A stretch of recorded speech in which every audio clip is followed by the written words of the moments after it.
The room went silent for one strange second. Then came the laughter. Keanu Reeves stood near the grand piano, his hands resting loosely at his sides, while hundreds of guests stared at him. Across the stage sat Victor Hale, one of the world's most celebrated fictional concert pianists, a man famous for playing impossible pieces without ever making a mistake. Victor looked at Keanu and smiled. "So," he said into the microphone, "I hear you play piano." A few people chuckled. Keanu gave a small nod. "I play a little." Victor laughed. "A little?" The audience laughed with him. Keanu didn't. He simply looked at the piano. There was something about his expression that made the laughter slowly fade. The event was a charity gala held inside an elegant concert hall. Keanu had come to support a music program that gave instruments and lessons to children who could never afford them. He wasn't there to perform. At least that was what everyone believed. Victor leaned toward the microphone again. "Maybe tonight we should keep the piano to professionals." More laughter. Keanu smiled politely. "That's probably a good idea." The answer surprised Victor. He expected an argument. Instead, Keanu stepped away. But then something unexpected happened. A young girl sitting near the front suddenly raised her hand. "Mr. Reeves?" Keanu turned. The girl was about 10 years old. She wore an old blue dress and held a small notebook against her chest. "Can you play the song my mother taught me?" The room became quiet. Keanu looked at her. "What song?" She whispered the name. For the first time that evening, Keanu's expression changed. He recognized it. "Your mother taught you that?" The girl nodded. "She said music helps people remember what matters." Keanu looked toward the piano. Victor's smile disappeared because he knew that song. It was an old, simple melody. Not difficult, not impressive, and definitely not the kind of piece a famous pianist would choose for a concert. Keanu walked toward the piano. The audience watched. Victor folded his arms. "Go ahead," he said. Keanu sat down. His fingers hovered above the keys. Then he stopped. For several seconds he didn't play anything. A strange tension filled the hall. Someone whispered, "Does he even know how?" Keanu closed his eyes, and suddenly a memory returned. Years earlier, in this fictional story, a close friend had once shown him the same melody on an old piano. Keanu had struggled with the notes. He had played slowly, badly, and repeatedly, but his friend had never laughed. Instead, he had said, "Don't play to impress people. Play because you have something to say." Keanu opened his eyes. Then he touched the first key. One soft note, then another. The laughter stopped. The melody was simple, almost fragile. But there was something deeply human about it. Keanu wasn't playing like Victor. He wasn't trying to prove technical skill. He was telling a story. The little girl began crying. Keanu noticed. He continued. Then Victor suddenly stood. "Stop!" Keanu's hands froze. The entire hall looked toward Victor. He walked toward the piano with an expression nobody had seen before. Not anger, not arrogance, fear. Victor looked at Keanu's hands. Then he whispered something that only the people closest to the stage could hear. "Where did you learn that version?" Keanu slowly looked up. "I didn't." Victor stared at him. "You did?" Keanu shook his head. "No. Someone taught me how it felt." The hall fell completely silent. And then Victor revealed the secret that would change the entire evening. "I know that melody," he said quietly. "I wrote it." Nobody moved. Victor Hale, the man who had mocked Keanu minutes earlier, was suddenly staring at the piano as if he had seen a ghost. Keanu remained seated. The little girl wiped tears from her face. Victor walked closer. "That melody was never released," he said. Keanu looked confused. "Then why does she know it?" Victor looked at the girl. She held her notebook tighter. "My mother used to play it," she said. Victor's face changed. "What's your mother's name?" the girl answered. Victor took one step backward. For several seconds he said nothing. Then he whispered a name. The audience could barely hear it. It was the name of a woman Victor had known many years earlier, a former music student, a woman who had once dreamed of becoming a concert pianist, but had abandoned her dream after a difficult period in her life. Victor had written the melody for her, but he had never finished it, or so he thought. "Where did you get this?" Victor asked. The girl opened her notebook. Inside were handwritten musical notes. At the bottom of the page was a message. Victor recognized the handwriting immediately. His eyes filled with tears, but there was still something missing. How did Keanu know it? Everyone turned toward him. Keanu stood slowly. "I didn't know the notes," he said. "I knew the feeling." Victor stared at him. Keanu explained that, years before, he had heard someone quietly playing the melody on an old piano. He remembered only fragments, no recording, no sheet music, just the emotion.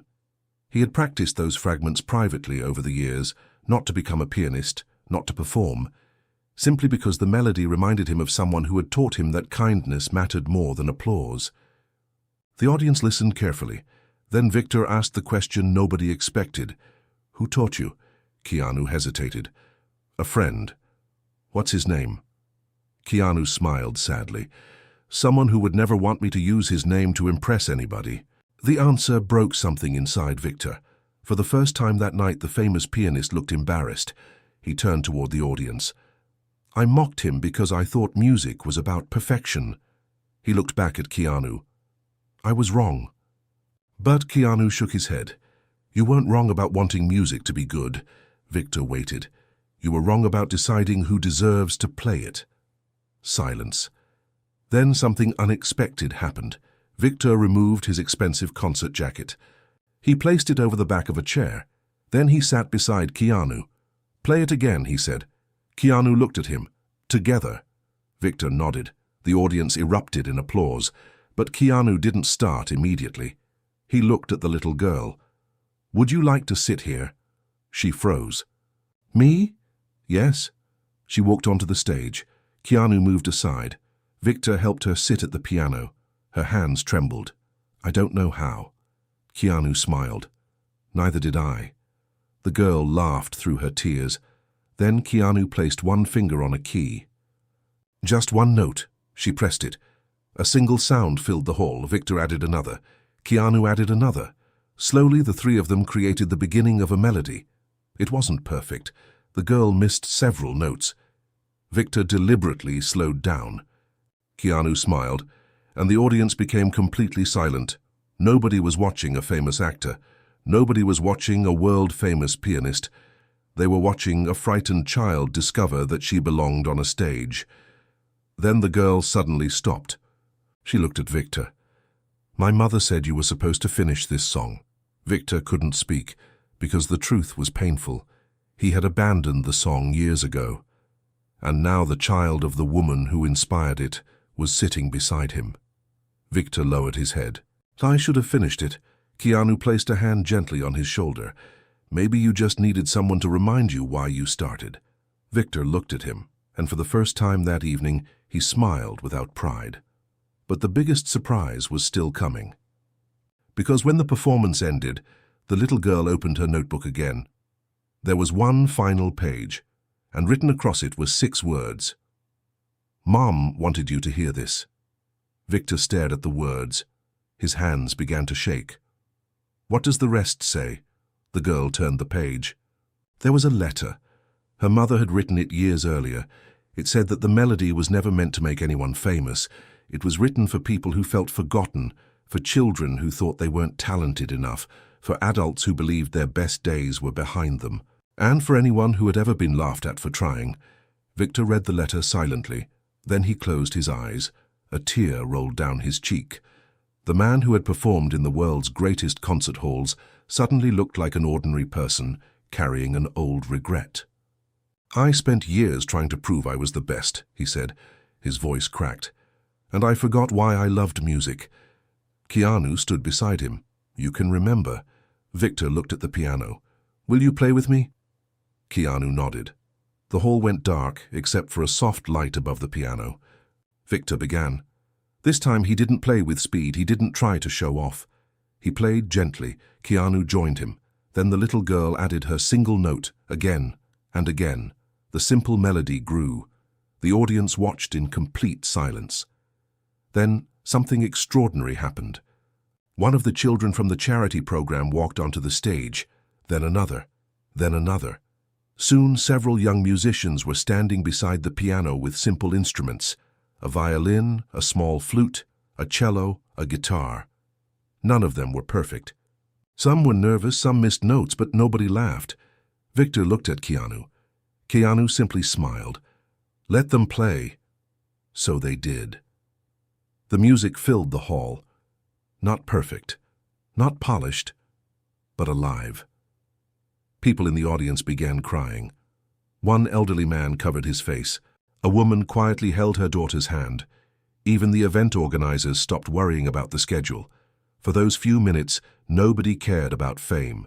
Nobody cared about reputation. They only listened. When the final note faded, the hall remained silent. Then the audience stood. The applause was enormous, but Keanu didn't take a bow. Instead, he stepped toward the children. "That's your applause," he said. The little girl looked at him. "Were you scared when you played?"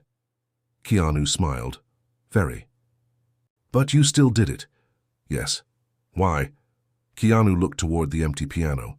"Because sometimes being brave doesn't mean you're not afraid." He paused.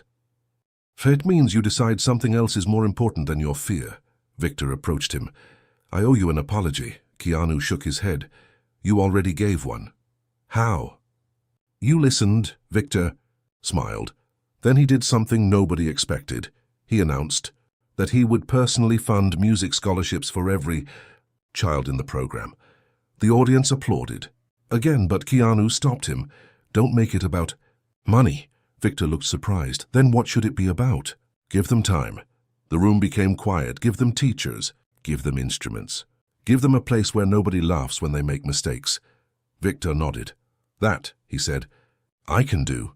Months later, the fictional story reached its final chapter. The charity program had grown. The little girl returned to the same piano. She was still learning, still making mistakes, but she no longer hid her hands.